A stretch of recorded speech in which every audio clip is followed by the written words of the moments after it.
All right, here we go. Mitchell, you're going to go ahead and start it up. And you're going to slightly rev it. Yes, sir. Don't know where it's at. Okay, you hear a little rattle? Now I want you to rev it. More. Here's something.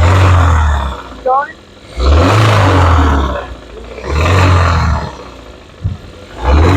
You're going to hear something abnormal. So if we pop that cover off, keep it running. And then, yeah, in the back too, same thing. And then Brandon, I want you to put that on and go ahead and listen to valve cover area, see if you can hear anything particular.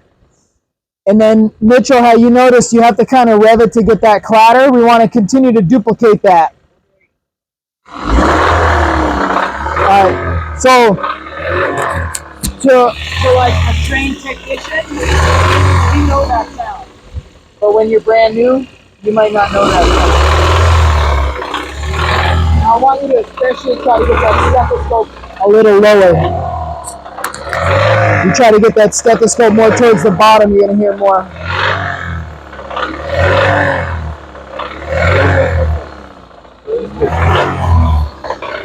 All right, so you're just kind of like revving it to get that to happen.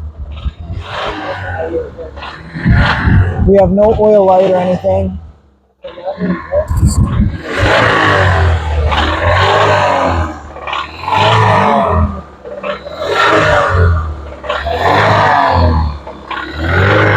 All right, let's kill it for a second, and we'll have a discussion. So it's a little hard to describe noises when you can't hear the noises. That's why I was hoping we'd be able to catch this on the mic.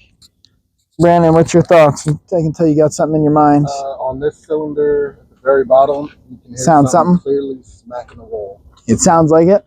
Okay, so let's go over some noises. I heard the term piston slap, did I not? All right, piston slap is generally when the piston has excessive clearance from the piston to the cylinder wall, but that gets better with heat because the piston swells up because it's aluminum, and then the cylinder kind of stays the same. This didn't seem like it was getting better. If anything, it was either the same or maybe even a little bit worse. The engine is cold. But the engine coolant temperature is cold, but if it was piston slap, that'd be like 20 to 30 seconds. You'd start to hear it quiet down or go away. So piston slap, I'm going to say a no, just based on it not really fitting the symptom. If we thought it was something like a belt-driven accessory, how could we verify it's not? Doesn't really sound like an alternator to me, or a compressor, but how could we verify for sure? You take the belt off and then none of those turn anymore. That's true. If you thought it was like timing chain type of noise, you go near the timing chain, you know, the front timing cover, you put on different spots. But generally, that's not really what timing chains sound like. Timing chain sounds like more of a, it's hard to describe it. Chain slap sounds a certain way. This, how you're having to manipulate the throttle, this sounds like rod knock to me. So I want you guys to hear this because I think that this is rod knock. Now, how could we confirm a little bit more that like you're not hearing ticky upper end lifter type of valve noise, right? That's more ticky sounded. This is kind of a deeper rattle. Tends to be how rods sound. So you got a 4-cylinder. How could we potentially eliminate it being cylinder number 1 rod knock? You remember this from our discussions? Huh? Yes, you're right. So you're going to do the same job. You're going to keep it going like that. And then, Roberto, if you'd like, you can disconnect cylinder number 1. We'll see if it changes. Let's wait. So now when we disconnect this, if it is in fact rod knock, you're taking away the power stroke, and you'll notice it should sound substantially different if it's number 1. I have no idea what cylinder this is, by the way. Go ahead. You're not going to get any kind of zap or zing. Just wait for them. First, we're going to have it started and hear the noise. We need to hear it before and after. You make the noise.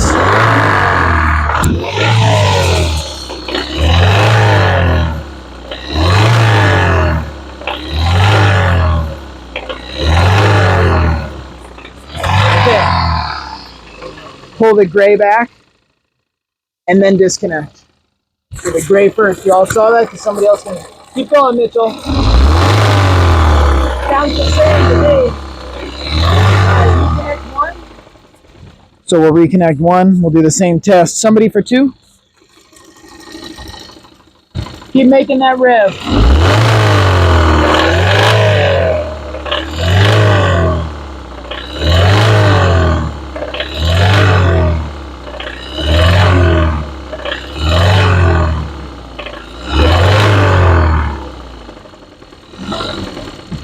Okay, anybody for three? Cylinder number 3. No. You get some other participations.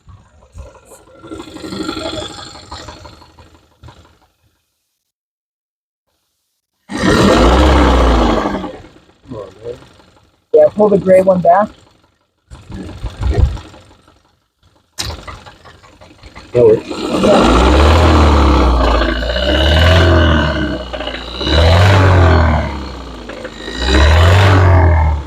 Still sounds the same. Sounds the same to me. Anybody for 4? Mario. Put that gray connector down.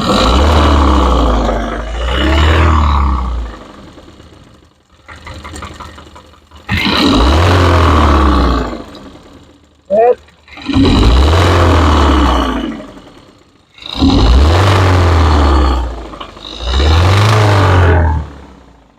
We can kill it.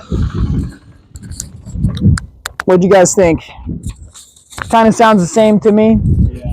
I was expecting the disc pulling one of those coils to change the noise. That's more like how we would figure out which rod it is. This one didn't really change much, so we might have to go a little bit further. What do you think the next step would be? All your brilliant minds. You think? This one didn't have any codes. Nope. Good point, but what would you guys do? You could see if you want to check vacuum and compression, that's for a misfire. This is not a misfire, huh?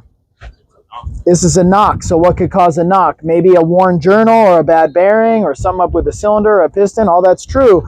But if it was like a cylinder wall that was scored, that would cause a misfire. This is really just a rotational. You hear it. It's something with the crankshaft turning, the rods, maybe these types of things. I would check oil pressure. So that's our next step. So we got some volunteers. We're going to go ahead and check oil pressure. Anytime you're about to pull an engine out, this engine needs to probably be rebuilt or replaced, right? Everybody knows that. This is a customer car. You're pretty much, if you're at the dealer, you're saying, hey, this needs an engine. Realistically, you may just, a cracked flex plate would have a sound, but it doesn't sound like this. Okay, if I get a cracked flex plate, I'm going to make a video on it, but I don't have a cracked flex plate right here. So this is a bottom end noise. I think this is going to be a connecting rod, some sort of an issue like that. But the thing is, we're going to go a little bit further. If you think you're going to rebuild the engine, you need to know if it has oil pressure. If the oil pressure is low, that changes how you rebuild it.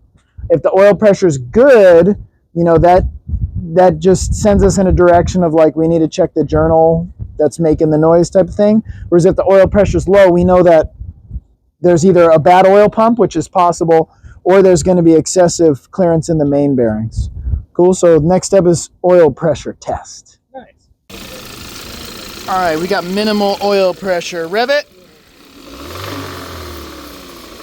It's at idle. It's pretty close to 0. One more time. All right, it gets up to 25, but at idle, it's really low. We're gonna try another gauge. Kill it.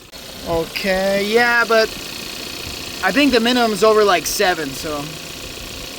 Yeah, it has oil pressure. Okay, Mitchell, you wanna do your magic rev? Woo!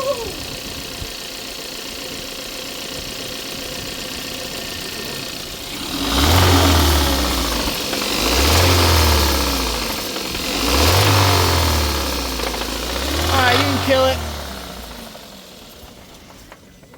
All right, so you guys, what'd you think? That's plenty of oil pressure. Yep, definitely. So now what? All right, good oil pressure. Not seeing much coming out of the oil. Maybe you could cut open the oil filter. You could. Usually if there's gonna be metal in the oil filter, you're probably gonna see some right here at the end. That's true. Coming out, and so far, nothing.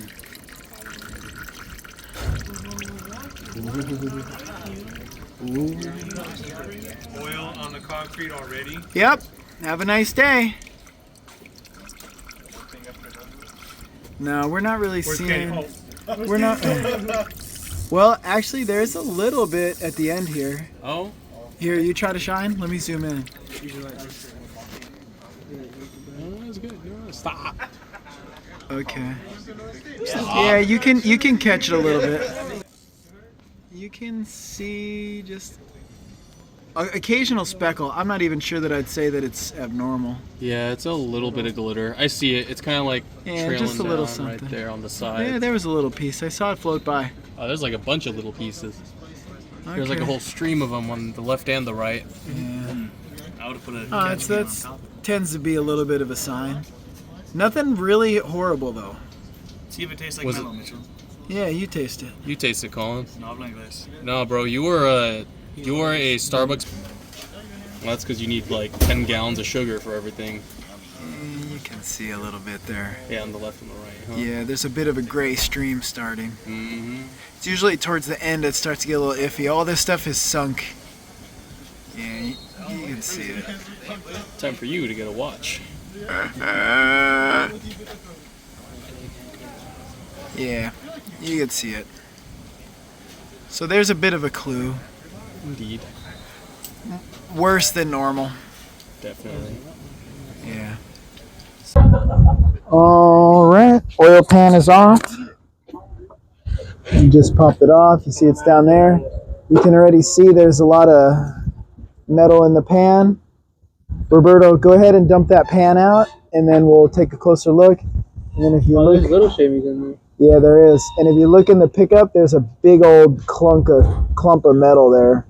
So there's something. There's as they say, something wrong here. Yeah. Yeah. Let's lower this. Let's lower this bucket. Wow. Go ahead, pick that one up. Look at that cut. Okay. Let's have a look at this. Let me get this lighting better. That actually looks like it might be part of a bearing. Fun. Yeah, there's some major metal in there. Major metal in there, and this thick. So we know this thing's pretty messed up.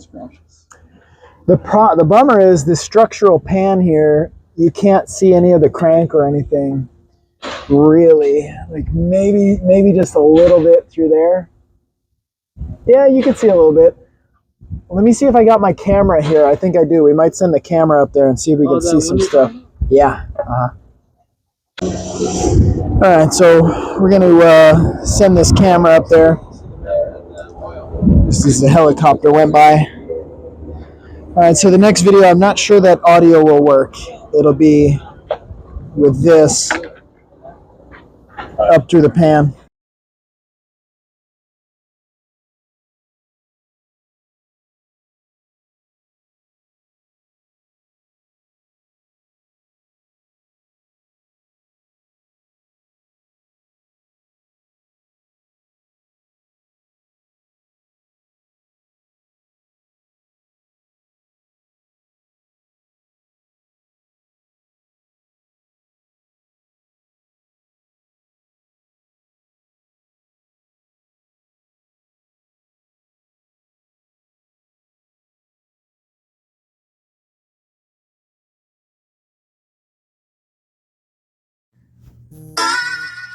All right, so unfortunately I couldn't get audio to go. It's not really a big deal, but right here I got it pointing right at that connecting rod, and if I move it and you look really carefully, you can tell the crank moves and the rod moves a little separate, kind of indicating some play. So that's the diagnosis. It's got loose rod bearings. Right there you can see a little bit of the rod bearing. That's actually the thrust bearing on the main bearing, so that one's okay. But right there at that last shot, focus really clearly, you can see just a slight bit of looseness, so we know we got a loose rod bearing. At least one.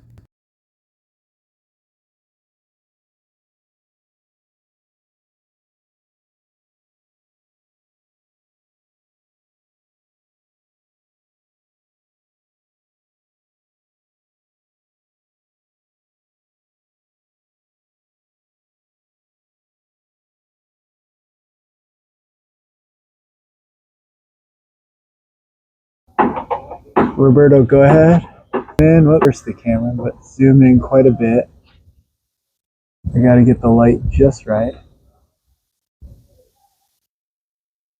Go down again. Keep doing that just a little. If you notice, the crankshaft moves and there's a bit of a delay in the rod because that rod is loose. If you look over my shoulder, you'll see my camera. Hey, hang out with that banging for a second. You can hear it when it goes up. Yeah, keep doing that. I need to get it to focus just right. Less, move it less. Half that amount.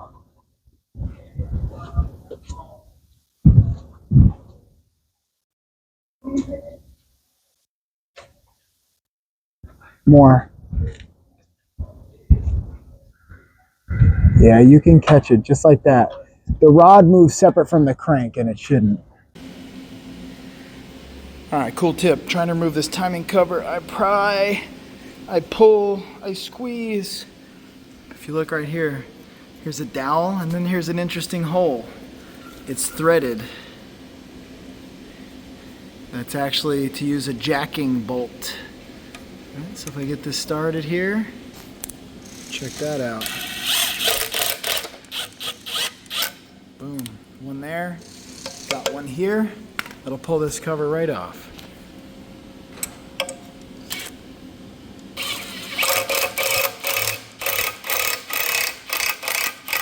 Draw it nice and straight.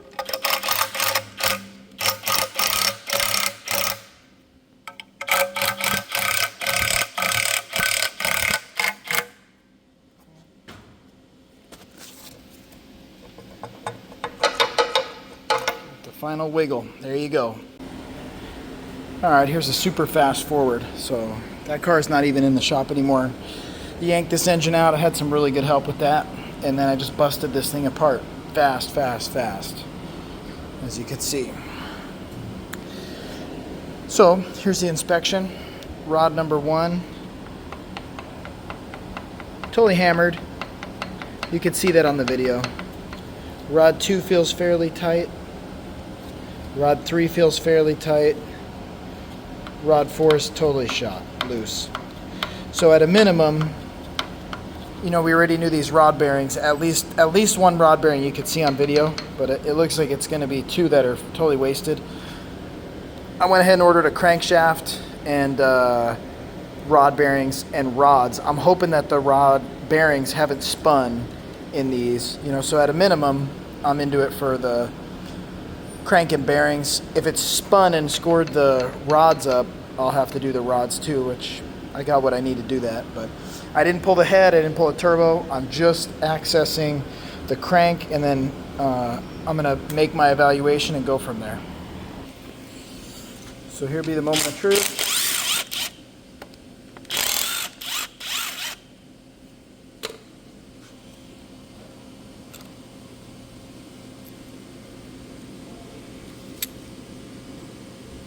Doesn't look like it did a full spin on that cap. That would be good. You can see a little discoloration. Not real uptight. Now I'm going to be really careful about where I place this.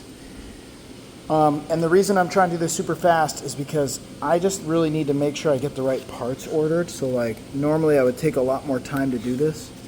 Yeah, I don't know. It looked like it spun actually. Yep. Look at that. The middle of the bearing should not be there. So this bearing definitely did a circle, or at least a half a circle.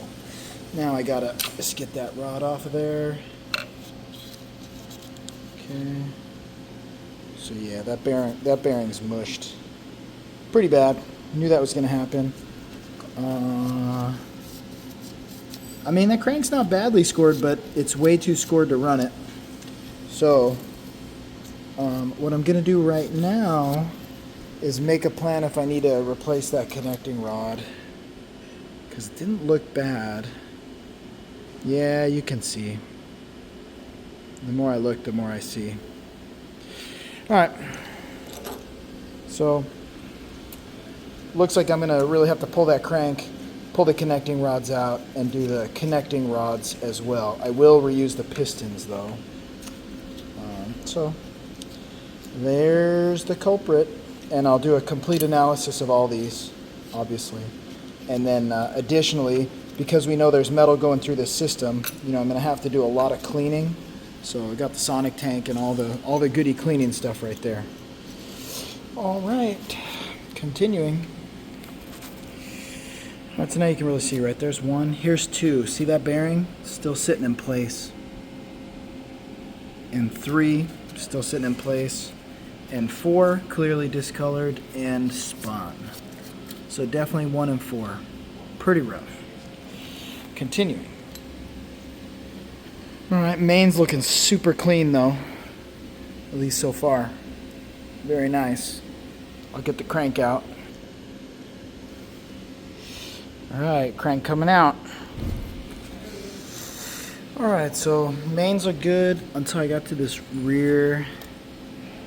And if you look up really close, it's got a little messed up. A little score in there. So, I'm going to do mains. I'm going to try a little sneaky trick. It may or may not work. And again, this is part of the reason I'm doing this now, before I order the parts. I didn't really care to pull the head off this car, but I might have to, because I definitely need to pull these rods out, because those ones that are spun, like this one's really rough. That one's messed up. That rod's totally shot.